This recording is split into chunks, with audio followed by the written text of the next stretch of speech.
6 o'clock. Tonight at 6, President Trump says it's a big day for world peace as the US announces a 2-week ceasefire in the war with Iran. Now we have a chance at real peace and a real deal. But tonight there are multiple cracks in the ceasefire and reports of Iran preventing shipping passing through the Strait of Hormuz. And more than 100 people are reported killed and hundreds more injured in Lebanon in one day, as Israel says the ceasefire doesn't apply to its war on Hezbollah. We'll be live with our correspondents in Washington, Beirut, Jerusalem and Islamabad. And also tonight, the BBC learns that the Church of England is to apologise for its involvement in historical forced adoptions. Unmarried women pressurised into handing over their newborn babies. And summer has come early, if briefly, temperatures hitting 26 Celsius for some. And coming up on Look North, 150 unexploded wartime grenades have been uncovered on a northeast beach. And tackling the boy racers who turned this car park into a nightmare for residents.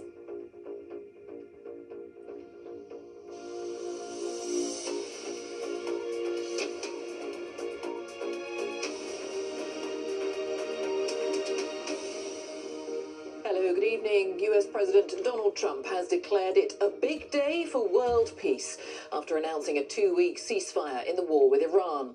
Both sides, though, are claiming victory. Iran said Donald Trump had failed to destroy the Islamic Republic's government. But tonight there are reports of attacks by Iran on Gulf states. The US Vice President J.D. Vance had earlier admitted that the truce was fragile. As part of the ceasefire deal, Iran had said it would reopen the Strait of Hormuz, crucial to the global economy. But ships have since received a warning message from the Iranian Navy that the strait remains closed and that vessels need permission to move through it, saying any ships trying to get into the area will be targeted and destroyed. We'll be looking at the situation in the region, including the Strait of Hormuz and the impact the war is having globally. And meanwhile, Israel continues to attack Lebanon with what it says are its biggest strikes there yet. It maintains the ceasefire doesn't cover its conflict with the group Hezbollah. Hospitals in Beirut are reportedly overwhelmed with casualties. We'll have the latest from there. But our first report tonight is from our international editor, Jeremy Bowen. Regime supporters in Tehran celebrated not just its survival and theirs, but also claimed victory, which for them amounts to the same thing. The ceasefire, in the words of the US Vice President, is a fragile truce, violated as it was being celebrated a number of times, according to Pakistan, the country that brokered it. The Iranian regime has proved to be much more resilient than its enemies assumed. The American president and the Israeli prime minister said it would fall when they went back to war on the 28th of February. Now it's going to be a full participant in ceasefire talks in Pakistan, where it will demand concessions that would strengthen its position. In Geneva, where they were negotiating when Iran was attacked and its supreme leader killed, the Iranian ambassador hinted at hard talks ahead. We are not putting any trust on the other side. So our military forces are keeping their preparedness, they are keeping their vigilance to react to any scenario. But meanwhile, we will go for negotiations to see how serious the other side is. In Washington, the U.S. Defense Secretary was celebrating victory as hard as anyone in Tehran. Operation Epic Fury was a historic and overwhelming victory on the battlefield. A capital V military victory. On his Truth Social platform, Donald Trump said it was a big day for world peace, and not just Iran, but everyone else had enough of the war.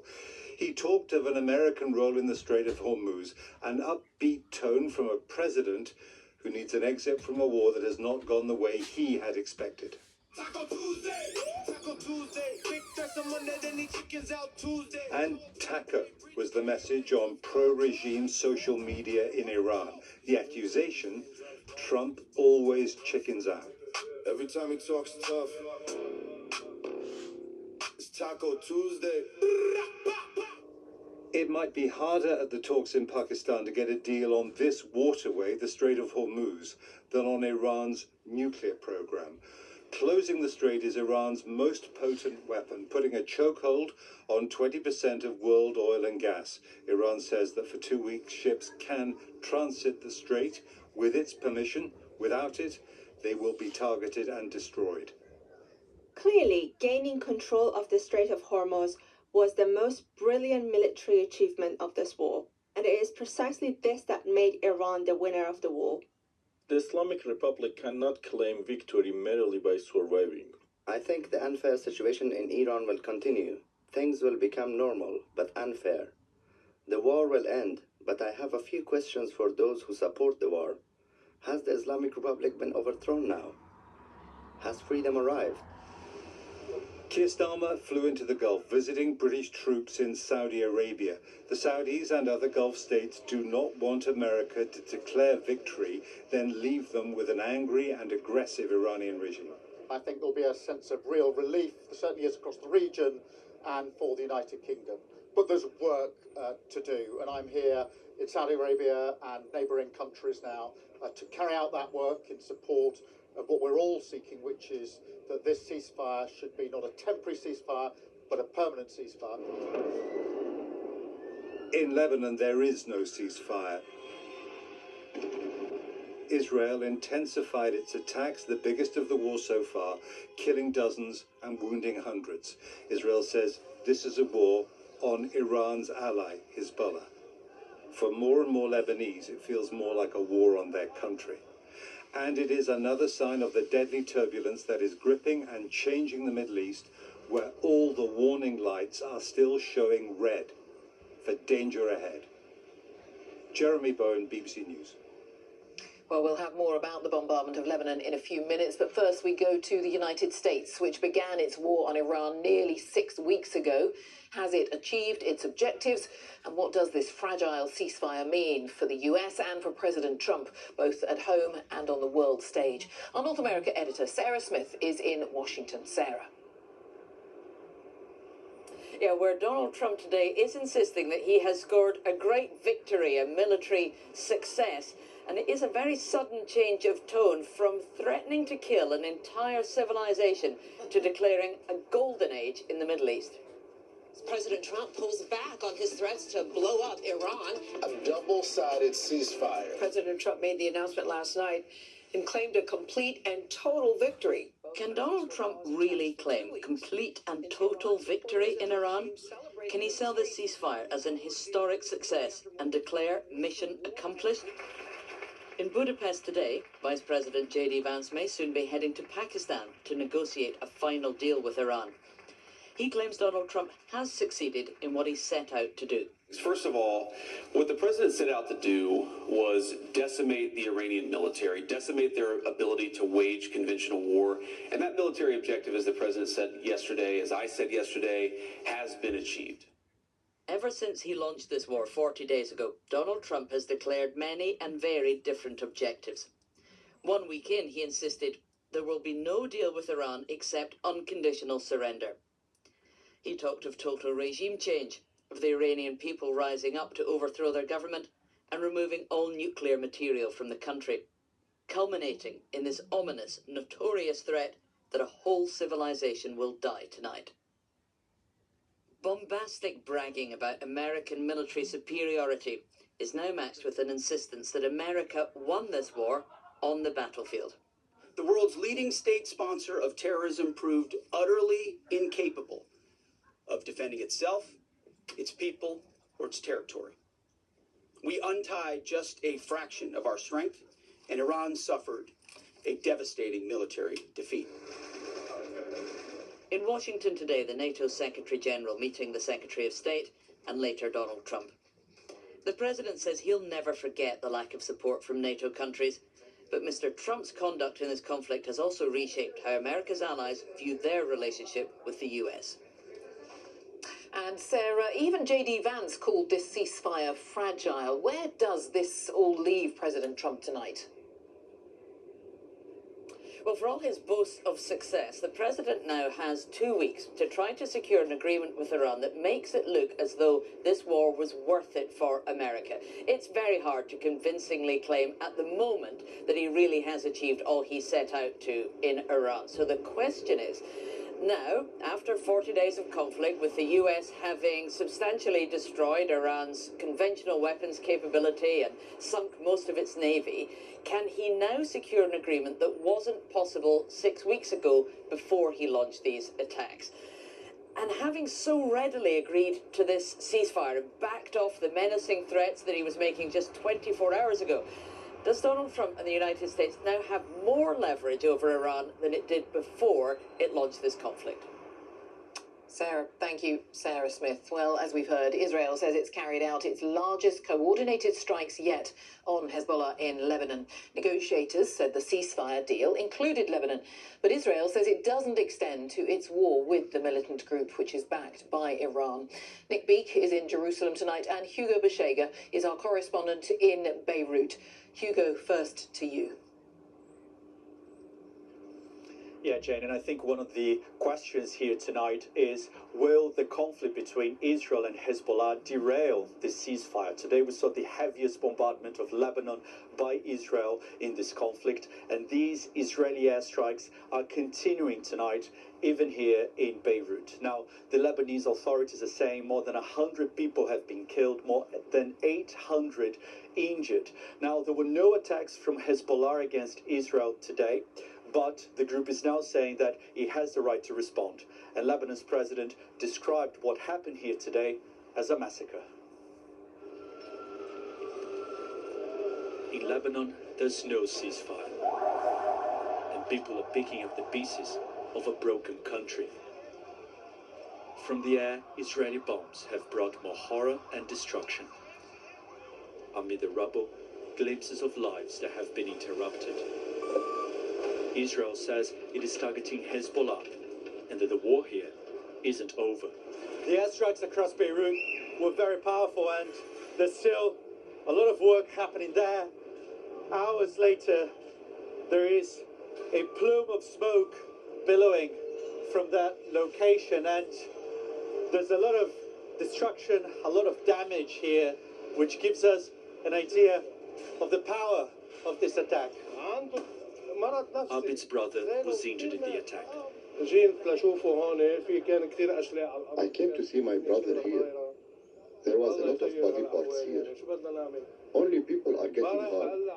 What should the people do? We can't do anything. I wish I was a bomb so that I can blow up whoever is responsible for this. The enemy doesn't have mercy.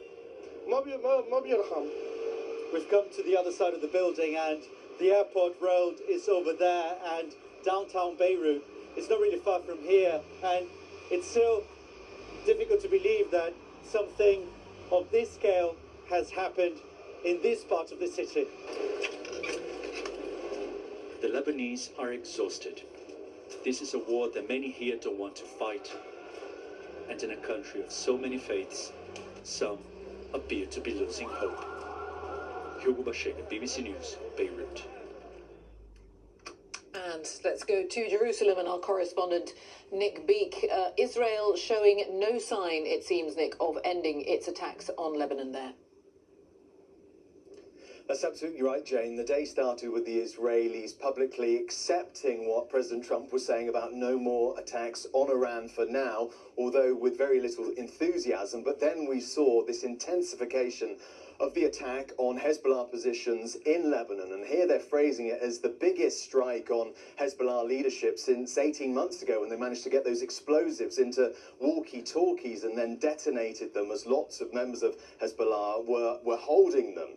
What we've seen today is President Trump suggesting that Israel is within its rights as part of this ceasefire deal to be hitting Hezbollah positions in Lebanon. The United Kingdom and European partners are saying that they want to see no more fighting there. We're hearing very shortly from Prime Minister Netanyahu, there has been reporting about just how successful he was in this personal sales pitch to President Trump before the war with Iran started, how he managed to convince him to do what no American president had wanted to do beforehand. It does seem now that President Trump made that decision unilaterally to back away from the strikes on Iran, but once again it's the actions of his Israeli partners that do seem to be imperiling this very fragile ceasefire, as well as these reports of Iran continuing to break the terms of the deal. Nick, thank you. Nick Beake in Jerusalem. Well, as we've been saying, there's confusion tonight about the status of the Strait of Hormuz, the vital shipping route, after vessels in the Gulf were warned by Iran that it remained closed. But earlier today, following news of the ceasefire, oil prices fell by about 15%. But despite that drop, the UK's economy is expected to be significantly impacted. Here's our economics editor, Faisal Islam. After nearly 6 weeks of burning and stranded tankers sending a wave of inflation around the world, today, finally, some relief. Here's what happened to global oil prices this morning. A significant drop of 15%, which you can see there in the blue, still above where we were pre-war. And this is how it pushed up pump petrol prices in red. Even more, diesel went up, highest levels in 4 years. So if this holds, we should expect petrol to stop going up and then fall, perhaps by the end of the month. Likewise, gas prices fell sharply in global markets as they anticipate some resumption of Gulf flows. Again, still higher than pre-war. And the typical energy price cap bill is calculated using an average of this over 3 months. See that in red? It's meant a typical dual fuel bill of about £1,800 a year here. That's just gone down, but in July that looks like going up again based on current market prices, but perhaps by less than expected. October is the big fear ahead of winter. Perhaps the much feared £2,000 a year typical bills doesn't now happen. Insiders do say that gas will be trickier and stickier than petrol trends as Europe looks to fill stocks up over summer. Now, expectations of generally higher inflation had this side effect, pushing up expectations of interest rates needed to control inflation. So this is the interest rate effectively charged on a loan to the government for 5 years. A drop today, you can see. This is important for 5-year mortgages, which are at a 2 to 3 year high, many of the products off the market. But this could come through here more quickly, with rates stopping going up and then even falling by the end of the month, if sustained. What do we mean by that? It's all about the flow through the Straits of Hormuz. This is normal traffic 6 weeks ago. Maritime industry estimates that there are 800 vessels locked in here, oil tankers, gas tankers, but also jet fuel, diesel, urea, important for fertilizer and so for food. What did we see today? Almost no change. Less than a handful in the morning of tankers. By the afternoon, maritime reports that the Iranians had closed the strait again after Israel's attacks on Lebanon. Iran appears to control this critical bottleneck still. This could be a permanent consequence of the war. The world's biggest toll booth charging $1 million+ per tanker. Right now, it's still notable that the trickle of ships remains routed through Iranian waters. On top of that, there's damage to gas production facilities in the region that will take years to get back to normal. It may even be that free transit for a fifth of the world's energy through this key artery does not fully return. Faisal Islam, BBC News. Well, the Prime Minister, Sir Keir Starmer, has said the UK will do all it can to support the ceasefire. Let's get more from our political correspondent, Alex Forsyth. Yes, tell us more about what the government's saying, Alex. Yeah, well, Keir Starmer is actually on a visit to the Gulf at the moment, a trip that was arranged before the ceasefire was announced. But while there in Saudi Arabia, he did welcome it. It's been broadly welcomed across the political spectrum here in the UK. But while Sir Keir Starmer said that there would be a sense of relief at home and abroad, he said it was early days and there was a lot of work to be done to make it hold. And that will be part of the focus of the conversations that he is having with regional allies over the course of the next few days. The other major focus from the UK government's perspective is getting ships moving through that crucial Strait of Hormuz, because Downing Street is very conscious of the economic impact here in the UK, as you were just hearing in Faisal's piece there. More broadly, Downing Street is pretty confident in the approach that it has taken to the war, despite the fact there has been receiving some criticism from political opponents here in the UK, but it has strained relations with the US, with Donald Trump personally criticising Keir Starmer. So there is a question now, given that, about what role the UK can play in whatever comes next. Beyond building international alliances, what practical steps might it and can it take? At the moment, things certainly still feel very uncertain. Alex, thanks for now. Alex Forsyth. Well, as we've said, Pakistan played a key role in agreeing the ceasefire. Caroline Davis is our correspondent in Islamabad. Caroline, talks expected where you are on Friday, but there have been words of caution, it seems, tonight from Pakistan's Prime Minister. Yes, Jane, exactly the same word that has been used to describe the ceasefire that we've heard throughout the evening. I've been hearing here in Pakistan since the morning, fragile. Now, we heard from Pakistan's Prime Minister earlier saying that there had been reports of violations of the ceasefire, and he urged that all parties exercise restraint to allow for diplomacy.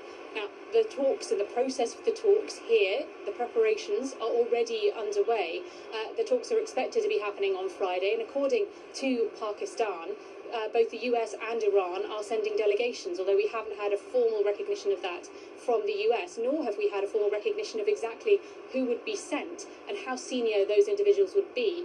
Pakistan is not in a position to try to strong-arm either Iran or the US into a deal. That is not something that is expected from the country. What is hoped is that by bringing those parties to the table in Pakistan, that could show an indication that there was some hope, that there was some desire to try to find common ground. But of course there is no real trust between these two sides. There seems to be very little in the way of common ground. So it is a very big ask for Pakistan to try to find something that is lasting. Caroline Davis in Islamabad, thank you very much. Well, let's get some final thoughts with our international editor, Jeremy Bowen. Is this really a ceasefire? Where are we tonight, Jeremy? Well, it seems to be certainly declared as one and accepted as one, but there is zero trust on either side. I said in my piece at the beginning of the programme that the warning lights are still showing red for danger ahead right across the Middle East. I think strongly that that is the case. Why is that? Well, first of all, there is a war that is escalating inside Lebanon. There's the difficulty of trying to get to some kind of a lasting deal. I'm not even going to use the word peace, but some sort of a deal between Iran and the US in these talks that are coming up in Pakistan. The declared aims at the very beginning of the Americans and the Israelis have not been met.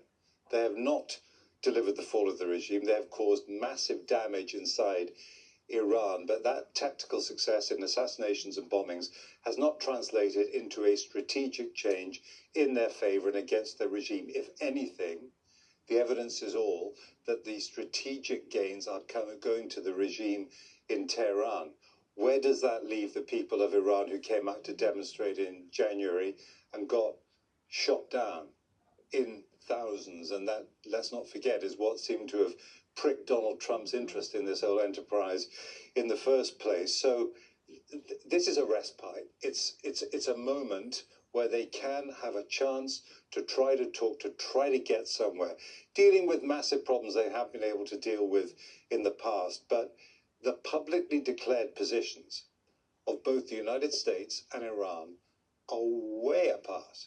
And there is no guarantee that these talks in Pakistan are going to succeed. Jeremy, as ever, thank you very much. Jeremy Bowen. Now we will take a look at the rest of today's news. And BBC News has learned that the Church of England is planning to apologise for its involvement in historical forced adoptions. Young, unmarried women were often made to do hard manual labour right up until giving birth and were then pressurised into handing over their newborn babies for adoption. Our correspondent Duncan Kennedy, who's covered the story for the last 5 years, has this report. Shame on you. Nothing Christian about what you've done there. Jan Doyle's view of the Church of England, the institution she blames for taking her baby away. In 1962, Jan became pregnant. She was 16 and unmarried. She ended up in a Church of England mother and baby home. What was it like in the home? If the floors needed washing, it was their hands and knees. I think I was down on my hands and knees doing it day before he was born. Jan's baby David was taken just like the children of thousands of other women. She says she can never forget the day of adoption. And he was all alone in this nursery, in this great big cot, and he was just lying there all alone. And I had to leave him. And that was the last time I saw him for 63 years. The BBC has learned that the Church of England now plans to apologise for forced adoptions.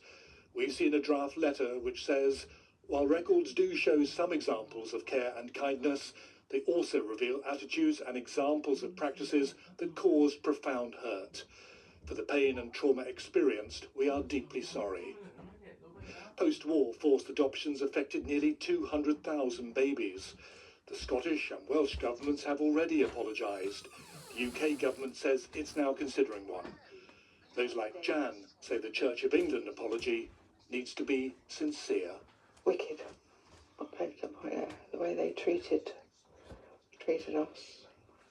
So it would have to be a very heartfelt apology, and one that really did hold water.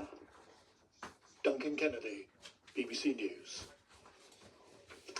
The family of a British teenage girl who died in a traffic accident in Vietnam last week have paid tribute to her as a beautiful, independent and very funny girl.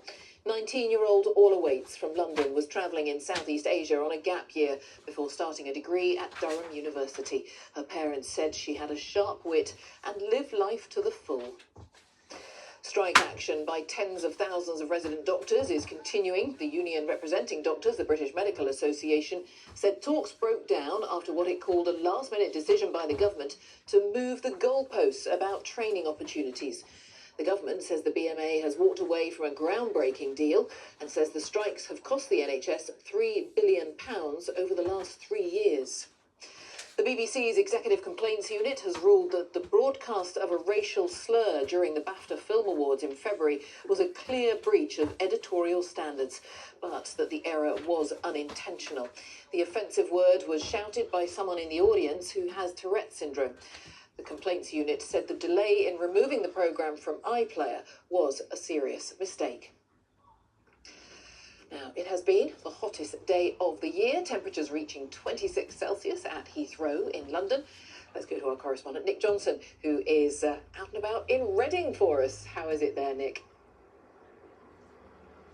Well, Jane, it got up to 25 degrees here in Reading just after 3 o'clock this afternoon, making it the first time it's got this warm in Reading this early in the year on record, and it has taken many people by surprise, not least the ice cream van, which ran out of Mr. Whippy's about an hour or so ago. But I hate to be the bearer of bad news, Jane. This warm weather is just not going to last. A taste of what we've all been waiting for.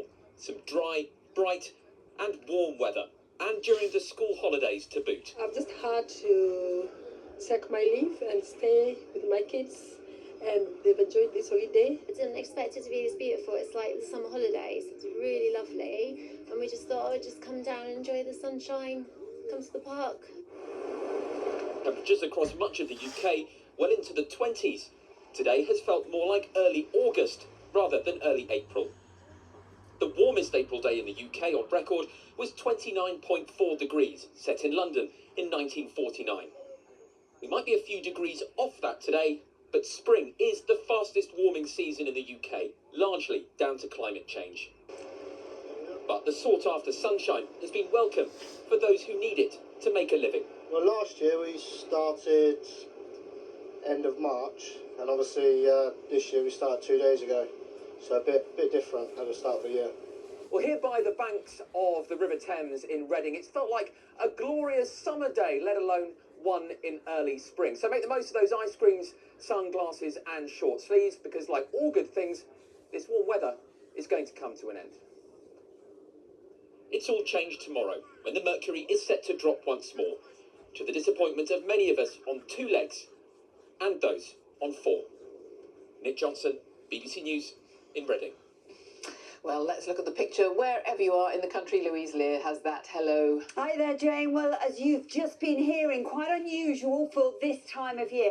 to see those kind of temperatures. Absolutely glorious to see the cherry blossom. And yes, it's been a pretty wet winter, hasn't it, really? And many children still off for the Easter break, so I'm sure we'll take that win today. But it's not for all, and yes, it does have serious consequences, but the heat is not going to last. Wall-to-wall sunshine across England and Wales with 27 degrees, but this stripe of cloud here, it's a cold front, and behind it, the shower clouds are waiting in the wings. So there will be a change, but for East Anglia and South East England tomorrow, not too bad a day. Now that cold front arrives through the night tonight. It's introducing some cloud, outbreaks of rain as it pushes its way steadily south and east. It will be a dry and bright start across East Anglia, South East England, clouding over during the morning across the Midlands, and some patchy rain moving in. Some sharp showers, some of these heavy and thundery, and the wind strengthening as we go through the day, particularly into the northwest. So look at the temperatures. We're looking at 9 to 12 degrees in Scotland and Northern Ireland, but we could, if we cling onto some sunshine,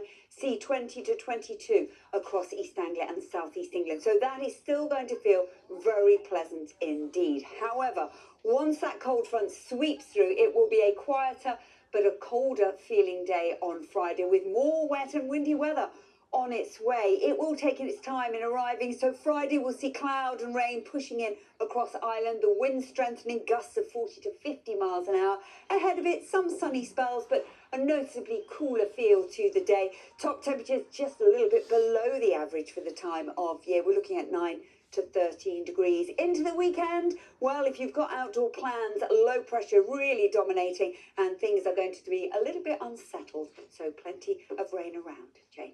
All right, Louise, thank you very much. That's it for now. We're back at 10. Now it's time for the latest where you are. Have a good evening. Bye-bye.